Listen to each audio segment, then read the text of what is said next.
La cuestión palestina no comenzó el 7 de octubre. Este relato ha sido impuesto por el sionismo internacional y sus voceros para que los ciudadanos no conozcan el origen de esta cuestión ni el carácter colonial del Estado de Israel. Un punto de inflexión en la historia de Palestina fue el plan de la ONU para la partición de Palestina, ya que este plan legitimó a los sionistas y les permitió crear el Estado de Israel, que no tardó en expandirse. Este viernes se cumplen 77 años de la aprobación del plan de partición de Palestina, por lo que en este vídeo quiero hablaros del error que supuso presentarlo y aprobarlo. Vamos con el vídeo, esto es Red Planeta, ¡comenzamos!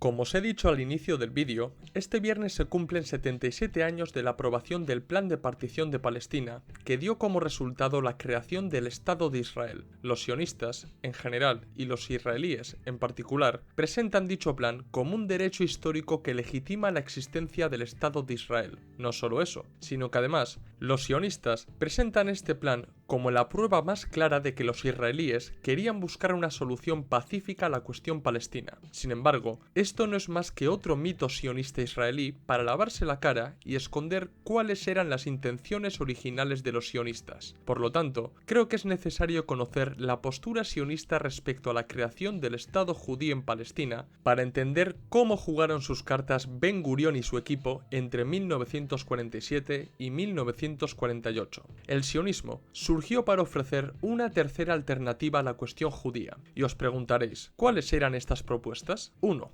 La propuesta de los judíos religiosos se basaba en el aislamiento y la guetificación de los judíos. Según ellos, los judíos debían aferrarse a sus creencias religiosas y aislarse de los no judíos para garantizar la supervivencia de sus comunidades. 2. Los integracionistas, como su propio nombre lo indica, apostaban por salir del gueto e integrarse en las naciones no judías para lograr la emancipación de los judíos. Y 3. Los sionistas rechazaban las alternativas anteriores porque los primeros sionistas no eran religiosos y porque pensaban que los judíos nunca podrían integrarse en las naciones no judías, ya que eran un elemento nacional ajeno. La propuesta sionista era la siguiente: sacar a los judíos de los países no judíos y crear un Estado que garantizara la supervivencia del pueblo judío y la revitalización de su identidad nacional. Es cierto que no siempre se pensó en Palestina, pero la opción de regresar a Sion acabó imponiéndose. Los sionistas pronto entendieron que los judíos debían organizarse a nivel internacional para poder incidir en sus países y crear el ambiente político propicio que favoreciera sus objetivos. Así, en 1898, los sionistas fundaron la Organización Sionista Mundial, que a partir de ese momento trabajaría para conseguir el apoyo y patrocinio de alguna potencia imperialista para crear el Estado judío. El primer gran logro de los sionistas fue la Declaración Balfour de 1917. Hace unas semanas subí a mi canal de YouTube un vídeo en el que explicaba cómo se gestó dicha declaración, por lo que no me voy a repetir. Pero sí quiero dejar claro que la Declaración Balfour oficializó la alianza anglo-sionista y los británicos se comprometieron a crear el hogar nacional judío en el futuro mandato británico de Palestina. Los aliados del Reino Unido y la Sociedad de Naciones, al otorgar a los británicos la potestad de tutelar Palestina, también aceptaron la Declaración Balfour. Ahora bien, debo dejar claro que James Weizmann, el sionista que logró la Declaración Balfour, no consiguió que los británicos se comprometieran a crear un Estado judío, sino solo un hogar nacional judío, que no es lo mismo. En su momento, Weizmann hizo todo lo posible para que los británicos se comprometieran a crear un Estado judío, pero no lo consiguió. Sin embargo, es cierto que, una vez creado el mandato británico de Palestina, el primer alto comisionado, el judeosionista británico Herbert Samuel, implementó políticas prosionistas que favorecieron a la comunidad de colonos judíos en detrimento de la población palestina. Era inevitable que en la Palestina británica se gestara una contradicción entre los palestinos y los colonos judíos, ya que sus intereses eran opuestos. Mientras que los palestinos aspiraban a crear un Estado árabe independiente, los sionistas pretendían crear un Estado judío en su supuesta tierra prometida. En realidad, uno anulaba al otro. La contradicción existente entre palestinos y sionistas era antagónica, y los primeros que se dieron cuenta de esto fueron tanto los sionistas como los palestinos, mientras que los británicos y la comunidad internacional mostraron una ceguera imperdonable. El desarrollo del mandato británico de Palestina no fue más que el desarrollo de dicha contradicción. Fruto de esta contradicción surgieron los distintos enfrentamientos entre nativos y colonos en la Palestina británica que con el tiempo fueron adquiriendo un carácter cada vez más violento, lo que demostraba el carácter antagónico de dicha contradicción. En teoría, las autoridades británicas actuaron como árbitros, pero en la práctica, sus primeras políticas prosionistas demostraban su inclinación sionista. No obstante, con el tiempo, los esfuerzos palestinos hicieron que los británicos comenzaran a valorar distintas opciones para dar una solución a la cuestión palestina. Los palestinos toleraron en cierta medida a los colonos judíos durante la primera década del mandato británico de Palestina, aunque hubo distintos enfrentamientos entre colonos y palestinos. Pero el punto álgido llegó en 1936, cuando comenzó la rebelión árabe-palestina que superó las huelgas, el economicismo y los métodos de lucha pacíficos planteados por el Alto Comité Árabe, liderado por Jamin al-Husayni, el gran muftí de Jerusalén. En la zona rural de Palestina comenzaron a organizarse distintas partidas guerrilleras con Izz ad-Din al-Qassam a la cabeza. Las acciones palestinas sirvieron para que las autoridades británicas comenzaran a tomar en serio a los palestinos y, en 1937, crearon la Comisión Peel, que fue la primera instancia en plantear la división de Palestina en dos estados. Para entonces, los palestinos ya estaban decididos a luchar por la liberación nacional y rechazaron la propuesta de la Comisión Real Británica, por lo que continuaron con la lucha. La rebelión no prosperó y los palestinos fueron derrotados, pero debo destacar que, durante la rebelión, las autoridades británicas usaron a las fuerzas paramilitares sionistas para reprimir a los palestinos, lo que sirvió para que los sionistas pudieran profesionalizarse y entender los métodos de represión que aplicarían durante la Nakba. Las acciones palestinas no fueron en vano, ya que en 1939 los británicos publicaron el Libro Blanco, en el que abandonaban la idea de partición de Palestina y proponían la creación de un Estado palestino binacional gobernado conjuntamente por palestinos y judíos. Con este libro, los británicos también limitaron la inmigración judía y la compra de tierras en Palestina. En 1939 comenzó la Segunda Guerra Mundial y los británicos dejaron en suspenso el debate sobre el qué hacer con Palestina hasta que volvieron a ocuparse de este asunto al final de la guerra. Ahora bien, no penséis que los sionistas se mantuvieron impasibles durante la guerra. La Dirección General Sionista, repleta de sionistas centristas y laboristas, trabajó diplomáticamente para asegurarse de que tras la guerra se creara un Estado judío en Palestina. A este efecto, en mayo de 1942 se celebró la conferencia de Biltmore. En dicha conferencia, Ben Gurion dio un golpe sobre la mesa al abandonar la gradualidad defendida por los sionistas más veteranos, que, según este plan, trabajarían gradualmente para convertir el hogar nacional judío en Estado judío y exigió la creación inmediata del Estado judío. Eso sí, hubo una novedad muy importante. Ben Gurion dejó de defender la consigna de un Estado judío en Palestina para defender la consigna de que toda Palestina debía ser un Estado judío. La conferencia de Biltmore fue muy importante porque fijó la hoja de ruta de los sionistas para los próximos años. Aparte del trabajo diplomático, los sionistas también trabajaron sobre el terreno. La Haganá y el Irgun decidieron apoyar a los británicos en la Segunda Guerra Mundial para derrotar a Hitler. El Irgun, que hasta entonces había sido una de las fuerzas paramilitares sionistas que más atacaba a los británicos, decidió detener sus hostilidades contra el Reino Unido y apoyarlos en la guerra porque consideraba que los nazis eran peores que los británicos. No obstante, no todos los sionistas revisionistas tuvieron la misma opinión que el Irgun y varios de ellos se escindieron del Irgun para crear el Lehi liderado por Abraham Stern. Esta nueva fuerza paramilitar revisionista monopolizó los ataques sionistas contra los británicos durante la Segunda Guerra Mundial. Sin embargo, cuando la dirección de la guerra comenzó a decantarse a favor de los aliados, el Irgun volvió a aliarse con el Lehi en Palestina para combatir a los británicos. Ambos grupos creían que estaban librando una lucha de liberación nacional, por lo que llevaron a cabo muchas acciones terroristas en Palestina contra las autoridades británicas y la comunidad palestina. Al principio, la Haganá ayudó a los británicos a combatir a los sionistas revisionistas en lo que se conoce como la temporada de caza, pero finalmente acabaron rompiendo con los británicos y uniéndose a los revisionistas hasta el atentado del Hotel Rey David, que acabó con la vida de 91 personas. En 1946, los británicos todavía esperaban mantener Palestina bajo su tutela y controlar la situación sin que la contradicción entre sionistas y palestinos fuera más, pero esto era una ilusión, ya que, al mismo tiempo que las fuerzas paramilitares sionistas llevaban a cabo acciones terroristas, los palestinos comenzaron a trabajar para exigir su independencia y sumarse a las nuevas dinámicas descolonizadoras que habían comenzado en el mundo tras la Segunda Guerra Mundial. El punto de inflexión para los británicos fue la salida de las tropas británicas de la India y para febrero de 1947 ya habían tomado la decisión de salir de Palestina. Pero claro, la cuestión palestina era muy diferente a la India y las autoridades británicas se encontraban ante la difícil situación de cumplir con la Declaración Balfour y, a su vez, con el artículo número 22 de la Sociedad de Naciones que imponía un mandato en Palestina para constituir un futuro Estado palestino. Tal y como estaban las cosas, los británicos optaron por la solución más fácil, elevar la cuestión palestina a la recién creada ONU para que la comunidad internacional diera con una solución a este problema. La ONU aceptó el encargo y creó el Comité Especial de las Naciones Unidas para Palestina, compuesto por 11 países. Ninguna de las grandes potencias del momento formó parte del comité para evitar que la solución propuesta beneficiara a un bloque u otro de la Guerra Fría. Para dar con una solución, el comité se trasladó a la Palestina británica para estudiar el caso y barajar distintas opciones. Es cierto que el Alto Comité Árabe boicoteó la llegada del comité porque le parecía que era la materialización del rechazo de la comunidad internacional a la descolonización e independencia política de Palestina. Según la comunidad palestina, no había que valorar otra opción que no fuera la creación de un Estado árabe palestino independiente donde convivieran las distintas comunidades religiosas. Los sionistas conocían la opinión de los palestinos y aprovecharon la ocasión para mostrarse dialogantes y como los únicos dispuestos a dar con una solución pacífica. Ben Gurión y los suyos propusieron al comité la creación de un Estado judío en Palestina que abarcara el 78% del territorio del mandato británico de Palestina, mientras que el resto de Palestina se podría destinar a la creación de un Estado árabe o a que Jordania y Egipto se hicieran con los territorios que sobraban. La narrativa sionista que afirma que fueron ellos quienes buscaron la paz en 1947 es falsa y únicamente aceptaron reunirse y dialogar con el Comité de la ONU porque sabían del boicot palestino. Basta con observar que durante el mandato británico de Palestina, los sionistas rechazaron todas las propuestas británicas que no fueran la creación de un Estado judío en Palestina. De hecho, la misma conferencia Biltmore de 1942, de la que os he hablado antes, demostró las verdaderas intenciones sionistas al exigir que toda Palestina se convirtiera en un Estado judío. Después del trabajo de campo realizado por el Comité de la ONU, este comité propuso dos soluciones. 1. Poner fin al mandato británico de Palestina y crear dos estados, uno judío y el otro árabe, mientras que Jerusalén se quedaría bajo control internacional. 2. Poner fin al mandato británico de Palestina y crear un Estado federal que uniera judíos y árabes. El primer plan fue el mayoritario, y el 29 de noviembre de 1947, la Asamblea General de la ONU votó por la propuesta de dividir Palestina. A favor del plan para la partición votaron Australia, Bélgica, Bielorrusia, Bolivia, Brasil, Canadá, Checoslovaquia, Costa Rica, Dinamarca, República Dominicana, Ecuador, Estados Unidos, Filipinas, Francia, Guatemala, Haití, Holanda, Islandia, Liberia, Luxemburgo, Nueva Zelanda, Nicaragua, Noruega, Panamá, Paraguay, Perú, Polonia, Suecia, Sudáfrica, Unión Soviética, Ucrania, Uruguay y Venezuela. Esto es, el 58%. En contra del plan votaron Afganistán, Arabia Saudí, Cuba, Egipto, Grecia, India, Irán, Irak, Líbano, Pakistán, Siria, Turquía y Yemen. Esto es, el 23%. Se abstuvieron Argentina, Colombia, Chile, República de China, El Salvador, Etiopía, Honduras, México, Reino Unido y Yugoslavia, el 18%. Y Tailandia estuvo ausente. De esta manera, la Asamblea General de la ONU, que se creó para que reinara la paz, votó a favor del plan para la partición de Palestina, provocando justamente lo contrario de lo que buscaban, es decir, queriendo conseguir una solución pacífica, provocaron un problema que dura hasta hoy en día. No es de extrañar que los sionistas consideren la votación de la Asamblea General de la ONU como un derecho histórico e internacional para legitimar el Estado de Israel, pero esta actitud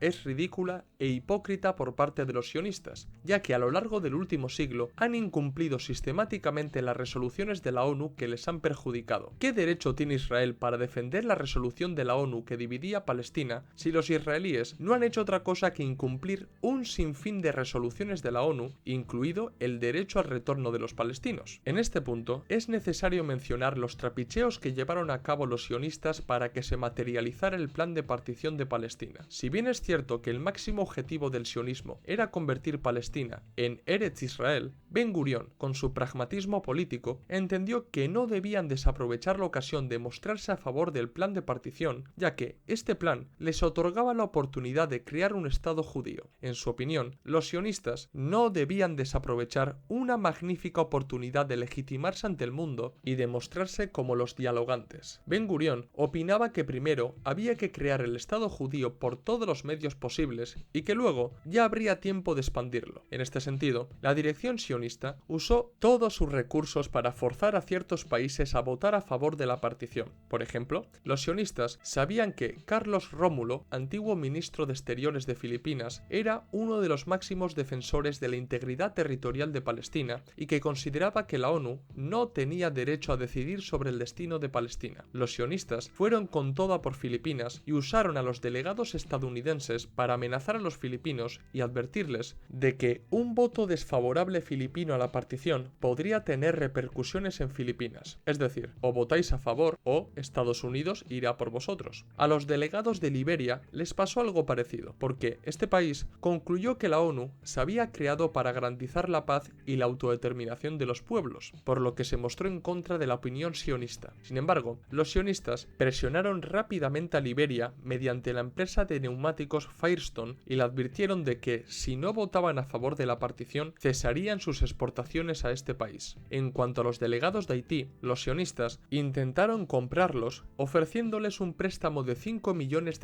en condiciones muy ventajosas. La India denunció que la embajadora india ante la ONU, Vijaya Lakshmi Pandit, hermana del primer ministro indio Nehru, había recibido amenazas por parte de los sionistas advirtiéndole de que le podían pasar cosas muy malas si no votaba bien en la ONU. Los países europeos, Francia, Bélgica, Países Bajos y Luxemburgo, denunciaron que los sionistas les amenazaron con torpedear la ayuda financiera de Estados Unidos destinado a reconstruir Europa si no votaban a favor de la partición. El historiador tunecino Hussein Triki, en su libro He aquí Palestina, el sionismo al desnudo, también ha demostrado que las mujeres de los diplomáticos de los países hispanoamericanos que votaron a favor de la partición recibieron ciertos obsequios por parte de los sionistas. Es difícil saber hasta qué punto los sionistas condicionaron la opinión de estos políticos que acabaron votando a favor de la partición, pero estos hechos demuestran cómo actúa el sionismo para garantizar sus intereses. En este punto, los defensores del sionismo me criticarán y dirán que los árabes también presionaron a los diplomáticos de la ONU. Es cierto, por ejemplo, Irak aseguró que no podría saber qué pasaría con los judíos iraquíes si se aceptaba la partición. Egipto se manifestó en el mismo sentido que el primer ministro iraquí y la Liga Árabe en general amenazaron con un embargo de petróleo a Occidente o con alinearse plenamente con el bloque socialista. Los sionistas no fueron los únicos en presionar a los diplomáticos internacionales para que votaran a favor del plan para la partición, porque distintos políticos estadounidenses también se pusieron a ello, tal y como lo explican el antiguo secretario de Estado de Estados Unidos, Dan Rusk, su secretario adjunto, Summer Wells, o el secretario de Defensa de Estados Unidos, James Forrestal, admitieron que los políticos estadounidenses también presionaron a los diplomáticos de la ONU para que votaran a favor de la partición de Palestina, y estos políticos que formaban parte del gabinete de Truman concluyeron que la votación de la partición había sido viciada y que había perdido todo valor moral. Cuando se habla del plan para la partición de Palestina, se debe tener en cuenta en qué se basaba dicho plan, porque, hablando en abstracto, parece que el antiguo mandato británico se iba a dividir por la mitad y que sionistas y palestinos recibirían el 50%, pero es que eso no es así, y si se indaga en el plan, podemos darnos cuenta de lo injusto que fue. Lo primero de todo, he de mencionar varios datos. En 1947, es decir, en el año en el que se aprobó el plan para la partición de Palestina, vivían 1.300.000 palestinos y 630.000 colonos judíos. A su vez, los palestinos poseían más de 7 veces la superficie bajo control sionista, que no superaba el 10% de Palestina. Aún así, la ONU decidió otorgar a los colonos judíos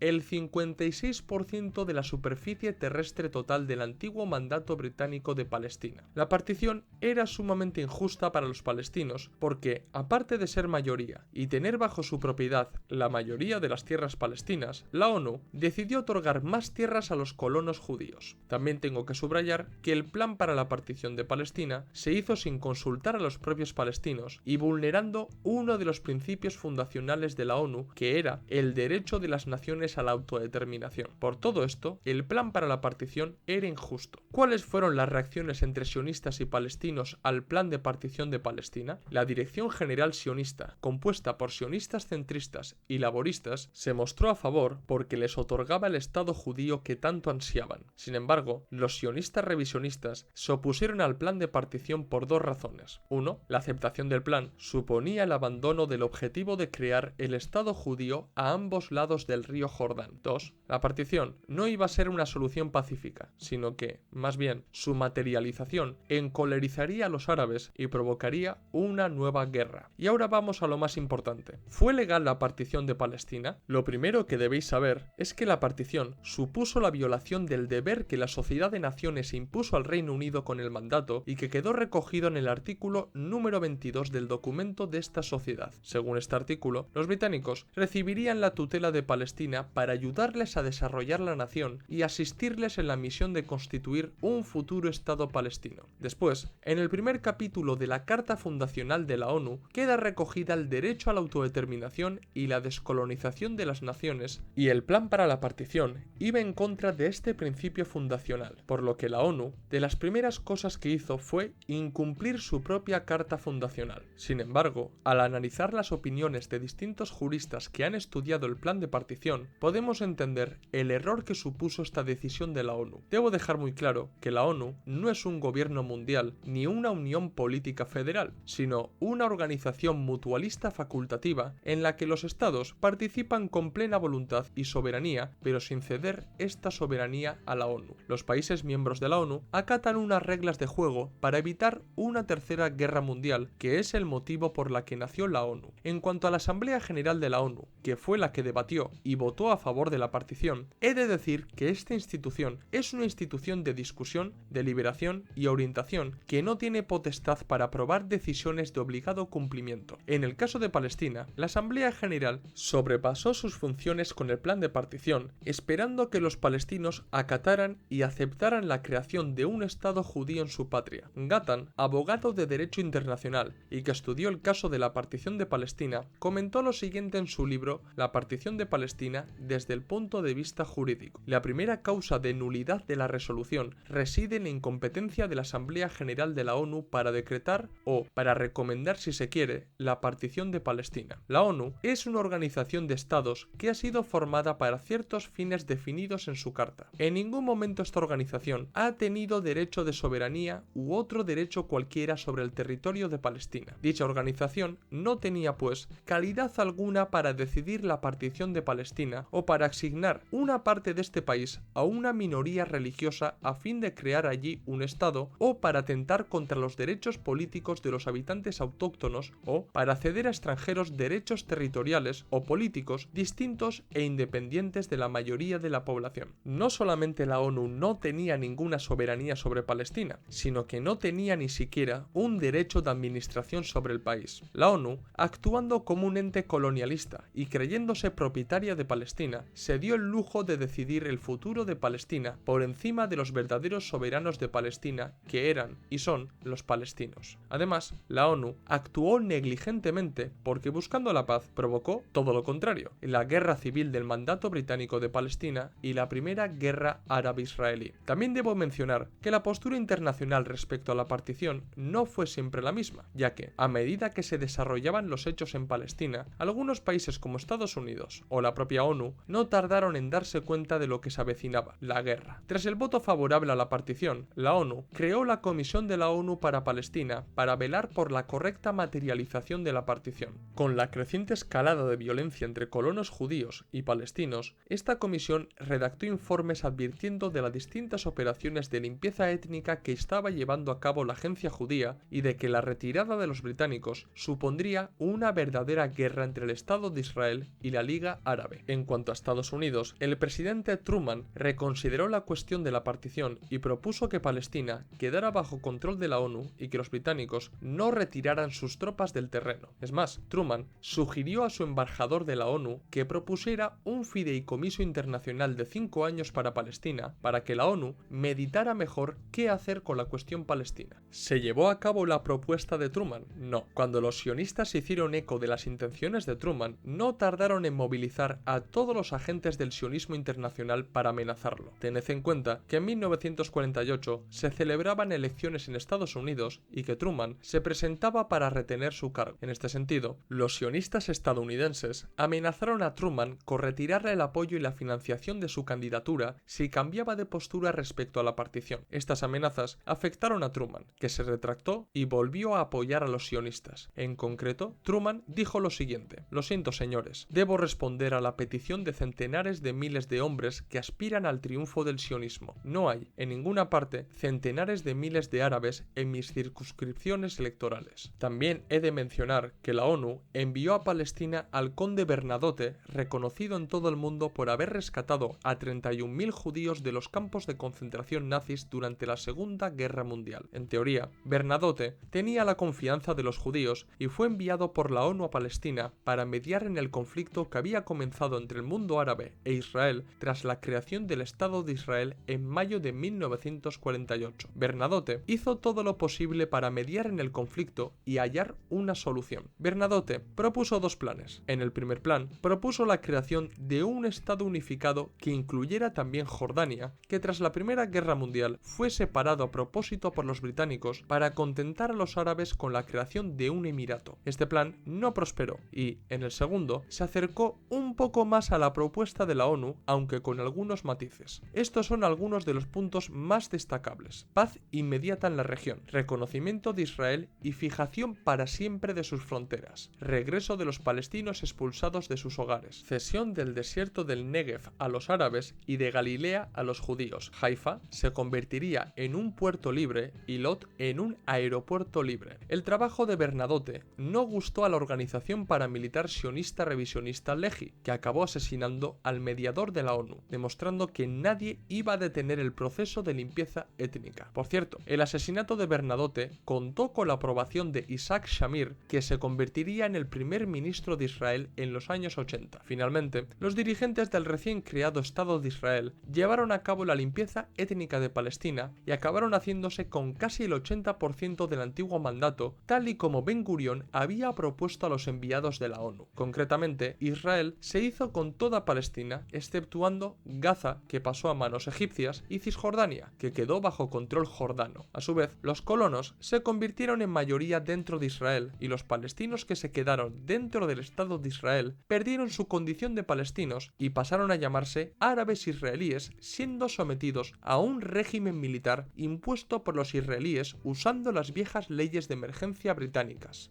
El plan para la partición de Palestina fue un gran error de los países miembros de la ONU y además la Asamblea General sobrepasó sus funciones esperando que los palestinos aceptaran la partición y que los sionistas se quedaran dentro de los territorios que le habían asignado. La magnitud de este error es tal que llega hasta nuestros días. ¿Qué os ha parecido el vídeo? ¿Os gustaría que os hablara acerca de las acciones sionistas en el mandato británico de Palestina? Hacérmelo saber en los comentarios y sugerirme nuevos temas para que trate en futuros vídeos. Dar like si os ha gustado el vídeo, si sois nuevos suscribíos al canal, recordad que en la descripción del vídeo tenéis el enlace de PayPal para donarnos dinero, ayudarnos a crecer y que podamos seguir manteniendo el canal. También tenéis en la descripción del vídeo los enlaces de los documentos que tenemos solamente en Unroad y seguirnos en las redes sociales Twitter, Facebook, Instagram y TikTok, donde subimos nuevo contenido a diario o casi a diario. Esto es todo, nos vemos en el próximo vídeo. ¡Salud, camaradas!